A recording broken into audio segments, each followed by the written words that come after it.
Urea app ప్రారంభం తొలి విడతగా 5 జిల్లాల్లో మిగతా జిల్లాలో వారం రోజుకి అందుబాటులోకి అంట. మరి యూరియాను బుక్ చేసుకోవాలంటే యాప్ అయితే తయారు చేసిరంట. ఇన్ని రోజులు షాపులలో దొరుకుతుంది. దీన్ని ఉద్దేశించి కేటీఆర్ ఏమన్నాడంటే మరి ఎందుకు తీసుకొచ్చిరు ఇదంటే యూరియా యాప్ ఉందనుకో అందరు ఇంటికాన్నే ఉండి బుక్ చేసుకుంటారు. అదే ఇప్పుడు షాప్లలోకి వచ్చిరనుకో లైన్ కనబడుతుంది, ప్రభుత్వ వైఫల్యం కనిపిస్తుంది. రోడ్ల మీద ఎవరు ఎక్కకుండా రైతులు రోడ్ల మీదకి రాకుండా లైన్లు కట్టకుండా ఈ విధంగా యాప్ తయారు చేసి యాప్లో ఉంటే ఎవరు బయటికి రారు. అది వస్తుంది లేకపోతే లేదు ఎప్పుడో వస్తుంది. దానికి ఇక యాప్ అంటే తెలిసిందే కదా, బుక్ చేసుకున్న తర్వాత ఇక దాని రూల్స్ ప్రకారం ఎప్పుడు రావాలో అప్పుడు వస్తుంది. జనాలు బయటకు అవ్వాలి రారుగా. సో రైతులందరూ సంతోషంగా ఉంటారు అని చెప్పేసి కేటీఆర్ ఆ మధ్య మాట్లాడాడు. అయితే దీంట్లో ఏంటంటే నువ్వు ఒకసారి బుక్ చేసినావు అనుకో, వారం రోజులలో రావాలి. పుచ్చుకున్న రాలేదనుకో మళ్ళీ నువ్వు 3 వారాల దాకా బుక్ చేసుకునే అధికారం నీకు ఉండదు. ఇవన్నీ ఉంటాయి కదా, ఉండదు.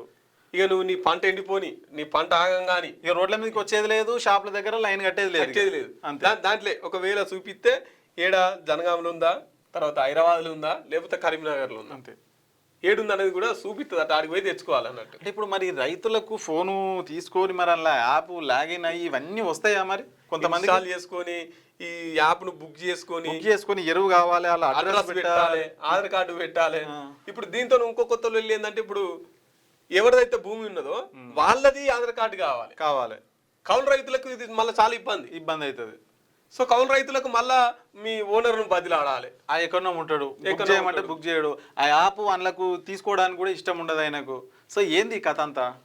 ఇక చదువుకున్నోనికి చెప్పే పని రైతులకు చెప్తున్నారు. రైతులు అంటే అందరు చదువుకోకపోవచ్చు కదా, వాళ్ళకి పెద్దగా ఈ టెక్నాలజీ యాప్ను యూజ్ చేయడం ఇలాంటివి వాళ్ళకు. వాళ్ళు ఎట్లా బుక్ చేసుకుంటారు? ఏంది కథ?